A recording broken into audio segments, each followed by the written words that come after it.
Jimmy Aldaoud spent most of his life in the United States, almost all 41 years in Detroit. But in June, he was deported to Iraq, a country he's never been to.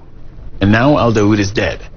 He was born in a refugee camp in Greece, and not long after, his family immigrated legally to the U.S. But unlike his siblings, Aldaoud never became a naturalized citizen, and his extensive criminal history landed him in immigration custody.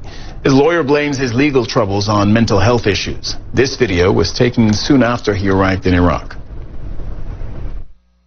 They wouldn't let me call my family, nothing. They just said, you go to Iraq, and your best bet is to cooperate with us. That way we're not going to send you off, or we'll put you on our commercial flight.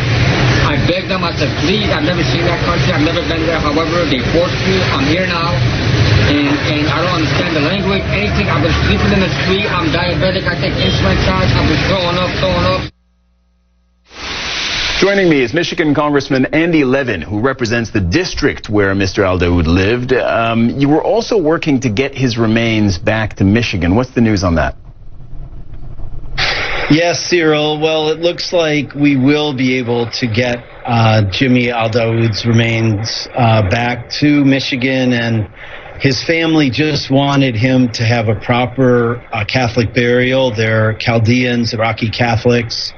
And so he'll have a proper Catholic funeral, and then he'll be buried next to his mom in Michigan, which is the only home he really ever knew in his 41 years. Have you spoken to his relatives? Yes, I've been in steady touch with his sisters, and they're just devastated by this. I think all of our reaction is that we knew he couldn't survive in Baghdad or in Iraq. I mean, he was... he had serious mental health problems, and he was diabetic. And the ICE didn't even send him with any insulin.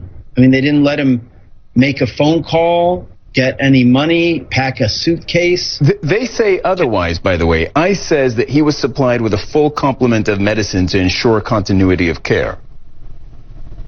That's ridiculous. He's dead. He's dead. I mean, of all the nerve. Really, his sisters begged him, talking to him on WhatsApp or whatever way they could communicate with him, to go to the hospital when he was throwing up because he didn't have insulin. And he went to the hospital, and they gave him a shot or something and sent him back to the sort of apartment he was sharing with other homeless, deportees. And on Tuesday, he was found dead on the floor of the place he was staying. And you've been very outspoken that he should never have been deported. He should never have been sent away. Tell me about that. Well, okay. Here's a person who never lived in Iraq one day in his life. He was born in a refugee camp in Greece. He did not speak Arabic. He had no family in Iraq. He was mentally ill and diabetic. Anybody with any sense of humanity would understand that someone like this could not survive in Iraq. Let's remember that our State Department says no American should travel to Iraq because it is too dangerous. Your life is in danger if you travel there. That's what our government says. And we're deporting someone who never...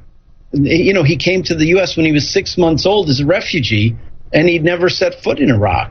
I mean, it was a death sentence. I'm sorry to say. So how should this have been handled? Because if you look at this dispassionately, and it's hard to do in this case, it's almost impossible to do. On the one hand, the country has to enforce immigration rules, and on the other, a country like the U.S. Will want, in most cases, to act humanely. So there's a big gray area in the middle there where you have to deal with reality. How should this have been dealt with? Yeah, I don't think I'm happy to look at it dispassionately, as strong as my own emotions are. I don't think it's that hard, Cyril.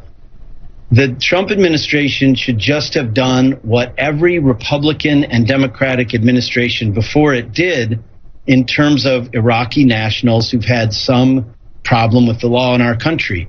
George H.W. Bush, Bill Clinton, George W. Bush, and Barack Obama. 2 Democrats, 2 Republicans. None of them ever deported these Iraqi nationals just because they had had some tangle with the law. If there is someone who, committed a very bad crime and shouldn't be in our country, no problem.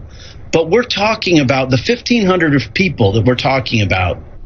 Typically, they may be 50 years old now, and when they were 20, they committed a drug offense or they did shoplifting, they went to jail, they served their time. Now there's some middle-aged guy working, paying taxes, often owning their own business, with kids, even grandkids, living in my district or around the country. You tell me any foreign policy or domestic policy of the United States that's advanced by deporting some middle-aged guy sitting on his couch, watching TV with his kids. It doesn't make any sense whatsoever. And no other president of either party has sought fit to just start deporting people without regard to humanity, as you say before. So it's not a partisan issue, Cyril. It's just a question of basic humanity. And what happens now, Congressman, because you mentioned that there are many such individuals, Iraqi-born nationals, in your district. So I wonder, are there any future Jimmy Aldauds or Jimmy Aldaoud situations that you are aware of? Cyril, I can tell you, I'm very sorry to say it, but I can tell you that more people will die if we keep deporting people to Iraq like this. Remember, when the Iraqi government takes these people under duress, they don't want to, but they're under tremendous pressure from the Trump administration. They are not providing them with documents that let you live in Iraq. They give them what's called a laissez-passer, a diplomatic document that tells governments, let them pass through to Iraq. Once they get to Iraq, they don't have a driver's license or a national ID card or a passport. You can't even, I know of a guy who's there now who cannot be in contact with his family via cell phone because in order to get an SMS card, you have to have an identity card, and he doesn't have. He's homeless, he's penniless, and he's suicidal. And I hope he's not next, but I just want to do everything I can outside of politics. Democrats and Republicans, let's just get together, as many of my colleagues in the House have done, and said, let's pass a law, let's get the Trump administration to change course, something to stop deportations of vulnerable people to a place where they're likely to be tortured, kidnapped, or even killed.